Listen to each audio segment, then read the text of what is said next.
ஆடல் அருகுதானமு மணிமறை தெண்டிரை குமரித்துறையு மமவனர் நோக்கி எனவும் குண்டு நீர் குமரி தெண்டிரை யாடி எனவும் குறிக்கிறது பெருங்கதை. குண கடல் குமரி வேங்கடம் என்கிறது நன்னூல் பாயிர குறிப்பு. குமரியம் பெருந்துரை கொள்கையிற் படிந்து என்கிறது சிலப்பதிகாரம். தென்றிசை குமரியாடிய வருவோள் எனவும் குமரி பாதங் கொள்கையின் வணங்கி எனவும் சொல்கிறது மணிமேகலை. கங்கை யாடிலன் காவிரி யாடிலன் கொங்கு தன்குமரி துறை யாடிலன் என்கிறது அப்பர் பதிகம். கொய்குழை அரும்பிய குமரி ஞாழல் என்கிறது நற்றிணை. வடா அது பனிப்படு நெடுவரை வடக்கும் தெனா அது உருகெழு குமரியின் தெற்கும் என்பார் காரிக்கிழார். இவ்வரையில் குமரி தீதரு ஆடுற பந்தனம் என்கிறது கந்த புராணம். தென்னவர்தம் குலதெய்வம் தென்குமரி என்கிறது பராந்தக பாண்டியன் கல்வெட்டு. மகத்தான குமரி மகிழ்ந்திருக்கும் தெச்சணமே என்பார் ஐயா வைகுண்டர். நீல திரைக்கடல் ஓரத்திலே நின்று நித்தம் தவஞ்செய்யும் குமரி எல்லை என்பான் பாரதி. இன்று குமரியில் அலைநடுவே தொன்மை தமிழின் பரப்பினை தொட்டுக்காட்டி இடைச்சங்கம் இருந்த இடத்தின் தடம் காட்டி தமிழ் மண்ணின் திசையை சுட்டிக்காட்டி வானுயர்ந்து வாழ்த்தும் வள்ளுவர். வரலாற்று சிறப்புமிக்க தலங்களும் இயற்கை வளங்களும் இங்கே எழில் காட்டி நிற்கின்றன. அனைத்துக்கும் மேலாக பல்கலையில் தேர்ந்து தமிழ் அவையின் ஆசானாக விளங்கிய அதங்கோட்டாசான் பிறந்த மண் என்ற பெருமை குமரியை வானளவு உயர்த்தியிருக்கிறது. அதங்கோட்டாசான் பிறந்த பெருமைக்குரிய இடம் அதங்கோடு. குமரி மாவட்டத்தில் விளவங்கோடு தாலுகாவில் தாமிரபரணி ஆற்றின் கரையையொட்டி அமைந்துள்ள இடமாக அதங்கோடு உள்ளது. நாகர்கோயில் களியக்காவிளை சாலையில் படந்தாலுமூடு எனும் இடத்திலிருந்து 3 கல் தொலைவில் இது அமைந்துள்ளது. பனை, தென்னை, பாக்கு மரங்களும் வாழை, வயல்வெளி தோப்பு நிலங்களும் தமிழின் தொல்குடி காத்த தாமிரபரணியும் பழமை போற்றும் வரலாற்று தலங்களும் வற்றாத வளம் கொழிக்கும் நீர்நிலைகளும் சூழ வர்மம், களரி, சித்தவர்ம வைத்தியம் என தனித்துவம் மிக்க ஆசான்கள் அவயம் கொண்ட அதங்கோடு. வர்மம் என்னும் உடற்கூற்று முறையிலான தற்காப்பு கலை மருத்துவத்துக்கான கலையாகவும் தொன்று தொட்டு தனித்தன்மை வாய்ந்த கலையாக இப்பகுதிகளில் செயல்பட்டு வருகிறது. இக்கலையில் தேர்ந்தோர் ஆசான் என்றே அழைக்கப்படுகின்றனர். ஆசான் என்றால் முதன்மை ஆசிரியன் என்றும் பொருள்படும்.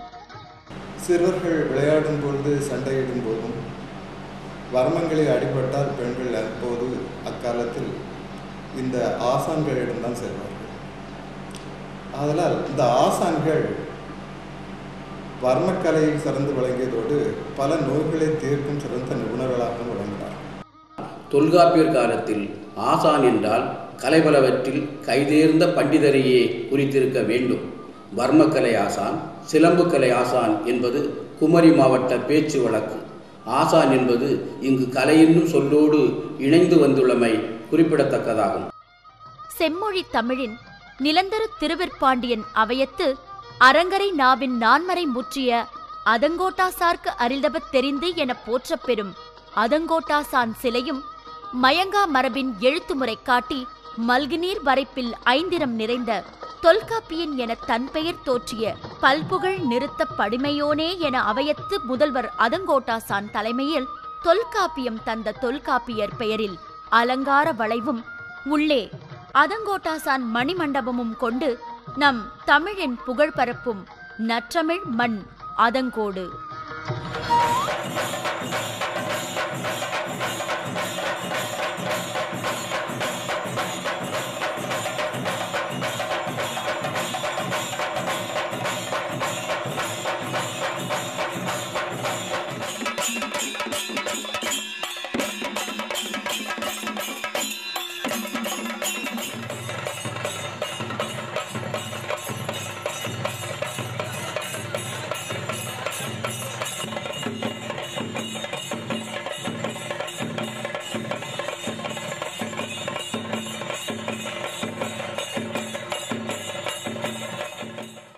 அதங்கோடு ஆற்றங்கரை நாகரிகத்தின் மிகச்சிறந்த வாயிலாக அமைந்துள்ளது.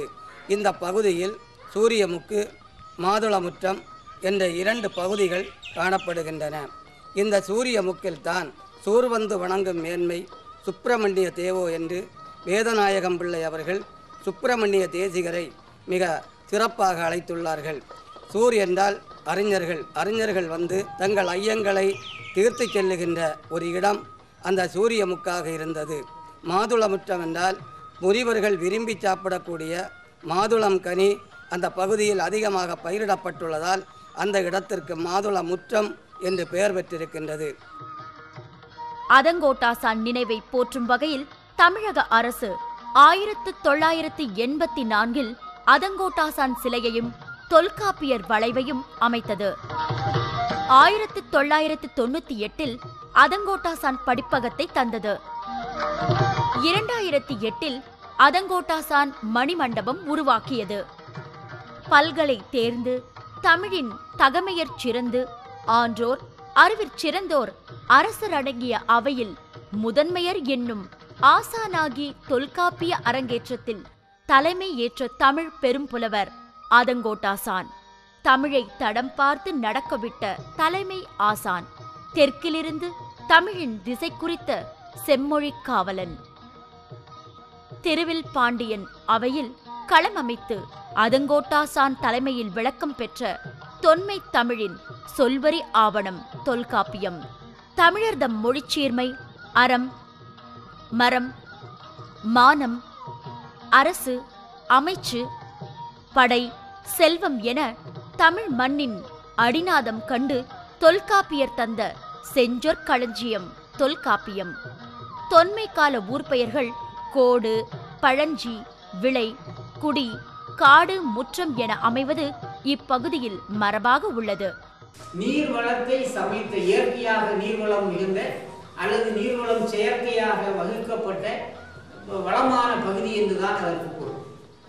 எனவே அதங்கோடு என்பது மிகவும் நீர்வளமும் நிலவளமும் மிகுந்த பண்டை சேர நாட்டின் ஒரு சிறுநகரம் என்பதை நாம் நினைவில் கொள்ள வேண்டும். குறிப்பாக கோடு என முடியும் பல ஊர்கள் அதங்கோட்டை சுற்றி அமைந்துள்ளமை குறிப்பிடத்தக்க செய்தியாகும். கோடு எனப்படுவது நீர்வளம் நிறைந்த வசிப்பிடம் என உணரத்தக்க வகையில் ஊர்கள் அமைந்துள்ளன. சான்றாக அதங்கோடு, மள்ளங்கோடு, குகன்கோடு, விளவங்கோடு, கக்கோடு, தான்கோடு என 100க்கு மேற்பட்ட கோடு என முடியும் ஊர்கள் உள்ளன.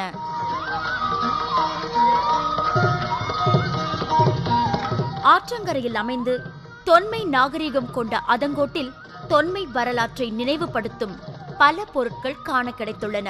இவ்வகையில் தொன்மை வாய்ந்த கூனிப்பானை எனப்படும் முதுமக்கள் தாழிகள், சிலைகள், கருவிகள், கற்கள், காசுகள் போன்றவை கண்டெடுக்கப்பட்டுள்ளன. அதங்கோட்டிலிருந்து 7 கல் தொலைவில் கலிங்கராஜபுரம் என்ற இடத்தில் கடற்கரை மண்ணுக்குள் புதைந்த மிக பழமையான கோவிலொன்று தோண்டி மீட்டுருவாக்கம் செய்யப்பட்டுள்ளது. ஒரே கல்லில் செதுக்கப் பெற்றுள்ள 5 அடுக்கிலான குத்துவிளக்கு கலைச்சிற்ப நயமிக்கதாக அமைந்துள்ளது. அதங்கோட்டை அடுத்த முஞ்சிரை என்னுமிடத்தில் திருமலை என்னும் மலைச்சாரலில் மரபு வழியாக அமைந்துள்ள சித்த மருத்துவ சாலையும் மூலிகை பண்ணையும் மருத்துவ உலகில் மகத்தான பங்களிப்பு செய்வதோடு சித்த மருத்துவத்தின் மேன்மையை உணர்த்துவதாகவும் உள்ளது.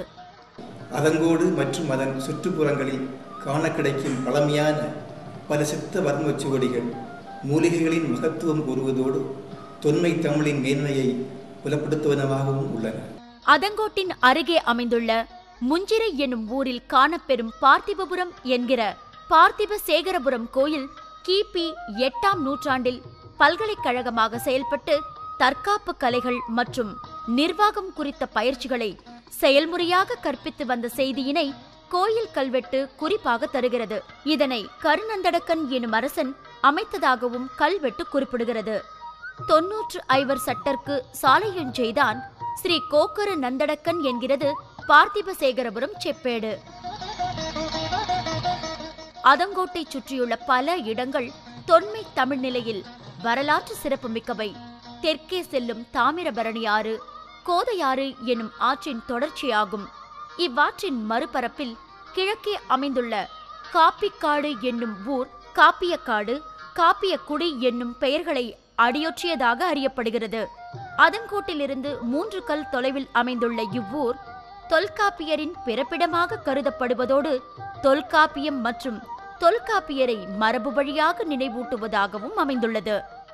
தாமிரபரணி ஆற்றின் ஒரு கரையில் அதங்கோடும் மறுகரையில் காப்பிக்காடும் உள்ளது. இது காப்பிய குடி என்ற சொல்லின் திரிவாகும். காப்பிய தொல்குடி கவிமல வர்த்தக சொல்லத்துக்காரன் கூறுகின்றது. தொல்காப்பியர் காப்பிய குடியில் பிறந்தவர் என்று பழைய நூல்கள் நமக்கு கூறுகின்றன. அந்த காப்பிய குடிதான் இங்கே காப்பிக்காடாக மாறியுள்ளது. அதே போன்று ஆற்றின் தாமிரபரணி ஆற்றின் ஒரு கரையில் அதங்கோட்டாசானம், மறுகரையில் தொல்காப்பியரிடமிருந்து தமிழை வளர்த்தனர் என்று அறியும் போது குமரியின் பழமையும் பெருமையும் நமக்கு தெரிய வருகிறது.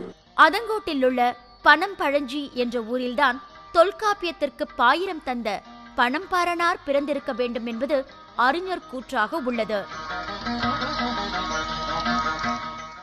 தலைமையாளரையும் மூத்தோரையும் ஆசான் என்றழைக்கும் வழக்கம் குமரி மாவட்டத்தில் மரபு வழியாக தொடர்ந்து அமைந்து வருவதோடு அவர்கள் பெரும்பாலும் ஊர் பெயராலேயே இன்றும் அறிய பெற்றும் வருகின்றனர். அதேபோன்று குமரி மாவட்டத்திலேதான் இந்த ஆசான் என்ற சொல் பயன்படுத்தப்படுகிறது. வர்மம், வைத்தியம், மருத்துவம், அடிமுறை போன்ற கலைகளில் வல்லவர்களை ஆசான் என்றுதான் ஊரின் பெயரை சொல்லி ஆசான் என்று அழைக்கின்றனர். உதாரணமாக காட்டுக்கடை ஆசான், இடைக்கோடு ஆசான், மேற்கோடு ஆசான் என்று கூறுகின்றார்கள். இது வேறு தமிழ்நாட்டில் எந்த பகுதியிலும் இந்த பேச்சு வழக்கில் இது நாம் கேட்க முடியாது. குமரி மாவட்டத்தில் மட்டும்தான் ஆசான் என்ற பெயர் பரவலாக உள்ளது என்பதை நாம் அறியலாம். தொல்காப்பியத்தில் வருகின்ற பல சொற்கள் குமரி மாவட்ட மக்களின் பேச்சு வழக்கில் நாம் இன்றும் கேட்க முடிகிறது. உதாரணமாக இந்த அத்து என்ற சாரியை குமரி மாவட்டத்தில் குறிப்பாக கொடுத்துறை வட்டத்தில் இந்த அத்து என்ற சொல் பயன்படுத்தப்படுகிறது. இந்த சிறு குழந்தைகளை மழையிலே போகாதே, வெயிலே போகாதே என்று கூறுவதற்கு பதில் அவர்கள் கூறுவது வெயிலுக்கு போகாதப்பி, மழையத்து போகாதப்பி என்று கூறுகிறார். இந்த அத்து என்ற சொல் மிக சாதாரணமாக பயன்படுத்தப்படுகிறது. களரி, வர்மம், சித்த வர்ம மருத்துவம், சோதிடம், வில்லிசை, முதன்மை ஆசிரியர் என பல துறைகளிலும் தேர்ச்சி பெற்றோர் ஆசான் என்றே இன்றும் அறியப்பெற்று வருகின்றனர். இது ஆசான் மரபு பன்முக நிலையில் தொன்மை தமிழின் பெருமை காத்ததோடு தொடர்ந்து மண்ணோடும் மக்களோடும் ஏற்படுத்திக் கொண்டுள்ள ஆழமான தாக்கத்தையே காட்டுவதாக உள்ளது. ஆசான் மரபு உடற்கூட்டியலில் தேர்ந்து மொழிக்கூட்டியலில் ஆளுமை கொண்ட மரபு. குமரி மாவட்டத்தில் வர்மம், களரி ஆகிய கலைகள் உடற்கூட்டியல் சார்ந்த கலைகளாக தொடர்ந்து செயல்பட்டு வருகின்றன. எழுத்தின் பிறப்பு உடற்கூட்டியல் சார்ந்தது. வர்மம், களரி ஆகிய கலைகள் உடற்கூட்டியல் சார்ந்து அமைந்தாலும் வர்ம புள்ளிகள் எனப்படுகின்ற புள்ளிகள் எழுத்தின் பிறப்புக்கு மிகவும் துணை செய்வதாக உள்ளன. கொண்டைக்கொல்லி என்கின்ற வர்மத்தின் அடிப்படையில் ஆயுத எழுத்து என்பது பிறப்பதும் அது பேசா எழுத்தாக விளங்குவதும் இன்றும் வியப்புக்குரிய செய்தியாகவே உள்ளது. இது உடற்கூட்டியலுக்கும் மொழிக்கூட்டியலுக்கும் உரிய ஏவினை வெளிப்படுத்துவதாகவும் உள்ளது.